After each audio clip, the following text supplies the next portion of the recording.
Hey everybody, it's Jeff Antoniuk here from Jazzwire. Welcome to Guided Listening.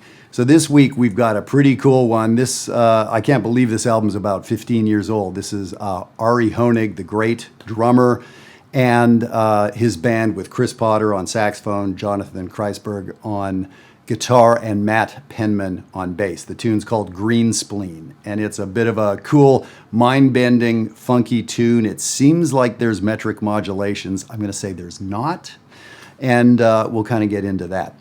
I want to tell you the Canadian Summit Adult Jazz Workshop happened about 10 days, 2 weeks ago, up in Western Canada, and man, it was a blast. The faculty was killer, and people had such a good time meeting each other, playing together in small groups, and studying this great music. It was I had a wonderful time, as you can tell. In 2 weeks, we're doing this in the Twin Cities in Minneapolis, St. Paul, and that is July 17 through 19, with a concert you're going to play on July 20th. We've got a couple spots left, so I really hope you can join us for this workshop. If you're anywhere in the area and can make it to Minneapolis, please sign up here and let's get you going. And then our flagship, which is in the Washington, D.C. area, the Jazzwire Summer Summit at the end of July, the 29th of July through August 2nd. And again, we've got a handful of spots left. We're pretty close to sold out for that one, but love to work with you this summer. Okay, so let's jump into this tune. I first sight read this tune. I played duo with a great drummer friend of mine, Frank Russo. And Frank and I play duo every week, and he brought this thing in. I didn't know the recording, and so I read it, and and that was that. Then when I went back and listened to the recording, I was like, whoa, what the heck's going on here? So it was interesting that I saw it on the page, and it was actually pretty straightforward. It's an AABA song, 8-8-8-8. It's in 4/4. Like there's kind of nothing to it. And some of the rhythms were kind of a little interesting and tricky, but not a big deal. Then when I heard it, it's like, oh, I get what's going on. Because Frank and I were playing duo, and so there were some things that weren't clear to me in the duo setting that now when I hear it with a quartet. So the way Ari is playing this thing, it sounds like there are measures of 7/8 and measures of 9/8, that there's times when there are metric modulation shifts. I've read reviews of this album where they talk about, all the metric modulations in this tune. There's no metric modulations in this tune. Maybe at the very end, in the coda or something like that. It's pretty cool. So let's do this. Let's listen to it. There's sort of this cool, long intro. Then when they get into the tune, you'll hear what I'm talking about. Maybe we'll stop and, see if you notice the feel that I'm talking about with the metric modulations. This is called Green Spleen.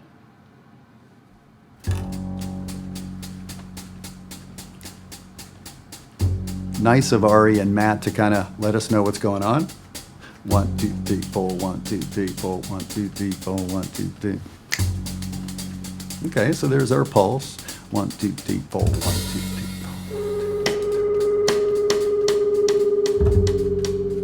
So it's interesting. We get this really open, spacey, suspended thing, but the time 1, 2, 3, 4, 1, 2, 3, 4, 1, 2, 3, 1, 2, 4, 1, 2. So can you keep that going? Can you keep? I'm thinking half notes, right? 1, 2, 3, 4, 1, 3, 1, 3. I'm tapping my foot on 1 and 3, and trying to breathe as all this craziness happens. 1, 3, 1, 3. So can you feel that pulse? That's kind of the lesson of the video here, is as craziness is ensuing, can you keep the foundation going? 1, 3, 1, 2, 3. Keep that going. 1, 3, 1, 3, 1, 3, 1. Ooh, there was a little shift, right? 1, 3, 1, 3, 1, 3, 1, 3, 1, 3, 1, 3, 1, 3, 1, 3, 1, 3, 1.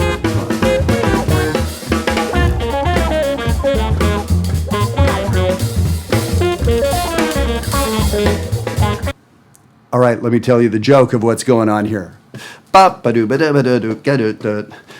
It's a little two-measure melody that he starts on the end of 4. 1, 2, 1, 2, 3, 4. Comes in on the end of 4. Fine, whatever. It's a two-measure thing. But then when it shows up the next time, it starts on beat 4. Then when it shows up the next time, it starts on the end of 3. Then when it shows up the next time, it starts on 3. Then we have the bridge of the song, which is different. Then when it shows up in the last A section, it starts on, is it the end of 1, and then it starts on 1. So it starts in 6 different places of the measure. And a 4, 4, and a 3, 3, and a 1, 1. But it's the same little collection of notes, same little two-measure ditty. So, and when those shifts happen, when I was just reading it down, it was like, oh, these are just eighth note rhythms, and I just need to make sure to count. But the way Ari's playing it is every once in a while he plays something like it's the downbeat, but it's not. So that's what gave that reviewer the sense that there were metric modulations going on. Now, I do have Ari's lead sheet, and it's written in 4/4. I suppose we could write this thing out with all sorts of time changes that at the end of the day add up to 32 measures in 4/4. Like, why would you do that? It's just written in 4/4. And so I'm confident in saying that because it is Ari's lead sheet. But if I heard this without seeing the lead sheet, I'd think there were metric modulations going on. I'd think that the Earth had stopped spinning on its axis, the magnetic poles had flipped, and cats and dogs were living together. It's yikes, like there's a lot going on here. But when you keep that, just kind of keep breathing through it, and there's going to be things that feel really upside down and backwards, but don't adjust to it. That's what's going on. Okay, so let's start, towards the end of the intro, jump into the melody and see again, can we keep that pulse going and trust ourselves as the whole band is trying to knock us off? Here we go.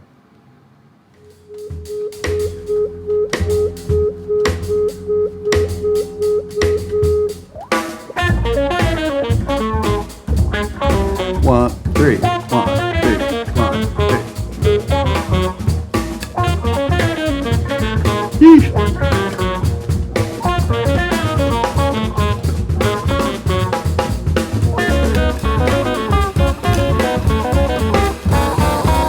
This is part of the form. Last A.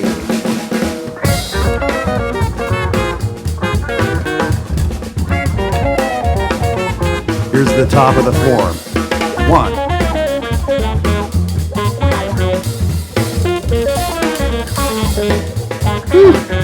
Second A.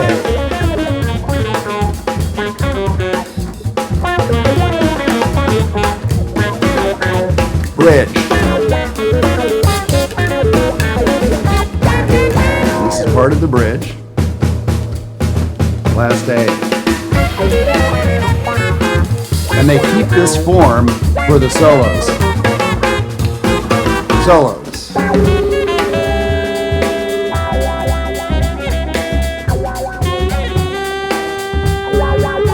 Second A. And this is all like B flat minor.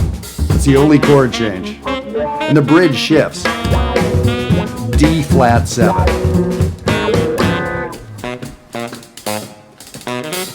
Last A. Woo!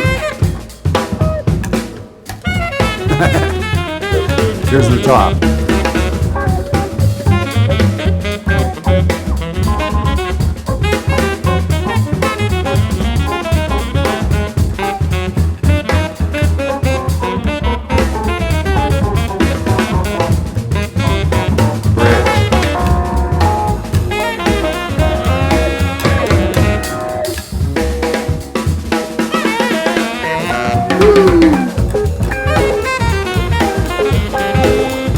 Still have it going? Here comes the top. 1, 2, 3, 4. 2, 2, 3, 4. 3, 4, 5. So it's a little more straightforward now than the beginning of the solo. It's a little more driving. Here's the bridge. 1, 2, 3, 4, 5, 6,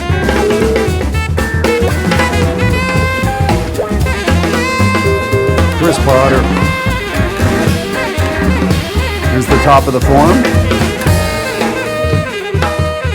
Ooh, bass and drums. It's still going. Second A.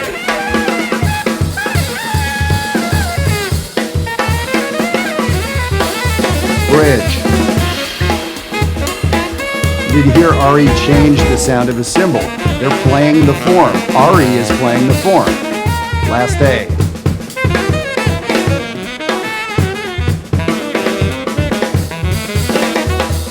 Top. Whew. Need to figure that out.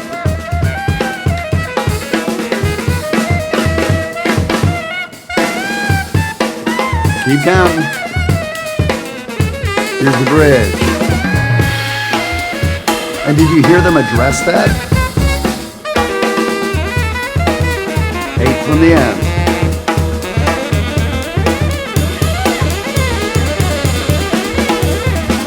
Here's the top. So they didn't really give us the top. We have to be trusting ourselves. I think I'm right. Playing way over the bar line. This should be the bridge. And it was, right? Nailed the bridge. 8 from the end. Wow, that was weird. I think I'm right. Yep. Ooh, man, those guys are stretching it.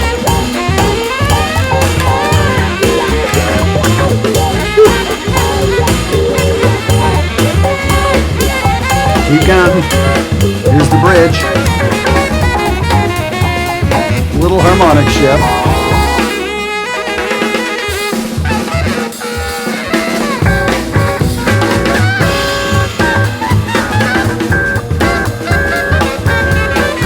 And top.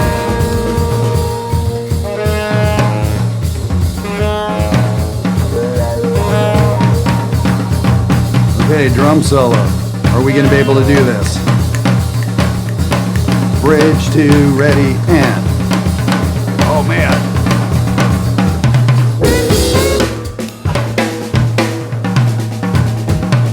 Eight, 7. He didn't give us that one. 5, 4, 3, 2, 1. Oh, man, he didn't give us that one either. I'm getting nervous. 6, 7, 8. If I'm on stage right now, I'm sweating. Here's the bridge. He didn't. Okay, maybe that was it. 4. Yes, okay. I was like a beat off. Last A.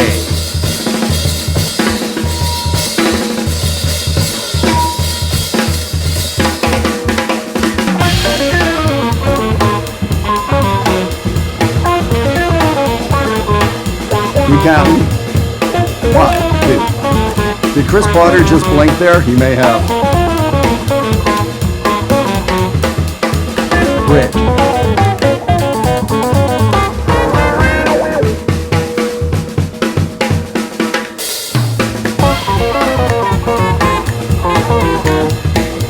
Now this ending, I'm not sure about. 1, 2, 3, 4, 5, 6, 7, 8.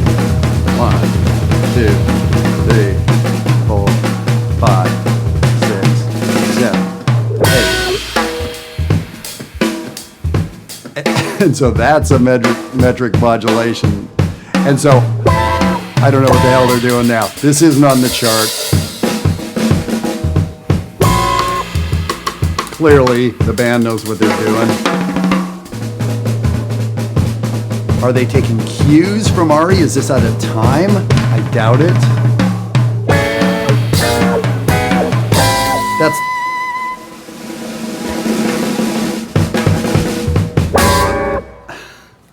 I'd like to think they were just taking cues from Ari, but that was too tight. That's not what that was. So somehow that was in time. I'd love to see what that looks like. It's not on the chart. Man, so I am like sweating here, trying to stay with Ari and the band. Like literally I'm dripping sweat Nothing well, you didn't pay to be here, so just listen to whatever I'm saying, I guess. Man, that was work to stay with that. And so part of it is I'm counting. I think I have a good sense of time and I'm counting. But what I'm hearing maybe isn't lining up, or I said, oh man, he didn't give us that one. Like top of the chorus, and I would love to hear a crash cymbal, but he just played right through it. So now it's like, oh crap. Okay, so did he just not give it to us? Am I lost? Am I slowing down? Is he like in a different place now? So there was one place where I was getting really, really nervous, right? And I was like, oh man, I hope he throws us a bone. And I was I was going, and where he came out was just fractionally off from me. So I had drifted from him. Maybe he was rushing or dragging. Maybe I was perfect and he was, doesn't matter. The cool thing is I knew about where we were and he gave it to us. And so I made a quick little adjustment and got back into time. That is what we do with drum solos. And if you're playing with a really, kind of in the box drummer, and that's not an insult, but somebody that's, really playing very time-based, very, strong four-measure phrases, more traditional, we could say, that's kind of easier because they're playing melodies that you recognize. They could be playing cross rhythms, though, and triplet-based stuff that can really throw us off.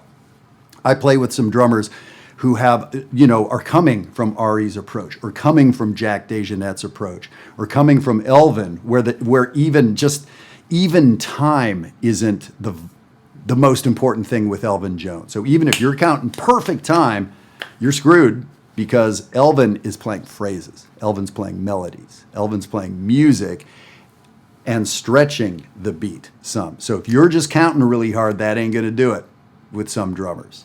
And that's not a bad thing. Yes, we should all have good time. Yes, we should work with the metronome and all that. But the music can breathe too. So all kinds of different approaches. Today's guided listening, first of all, that's just cool. Man, Chris Potter just going to town, Ari going to town, all the great comping that Jonathan Kreisberg was doing with all those wonderful effects. Man, so much going on in there. But for me, it's kind of a lesson in understanding the pulse, staying with the pulse, and can we kind of muscle through. So I listened to this tune, many times, being able, just getting comfortable with keeping the pulse and sort of trusting that I knew where it was because I know the roadmap of the song, because I have that chart, right? Without that chart, I wouldn't really know how to approach this tune. But now you know, so how about this? Go listen to this tune 10 times, and can you follow through? Can you walk beside Ari as he's playing his solo, or as Chris Potter is playing? And can you keep with them? Can you listen to the amazing things they're playing and not be thrown? Yeah, that takes years and decades to sort of get to for some of us. But you'll be rewarded when you learn how to listen to a drum solo in that way. All right, cool. Hopefully that was valuable. And man, the song is just a blast to listen to with, all of this pulse and counting stuff aside. So there it is, Ari Hoenig and Green Spleen. I hope I'm going to get to work with you this summer. We've got a handful of spots left for the Twin Cities Summit and for the DC Summer Summit. I hope I'll see you there. Have a great week.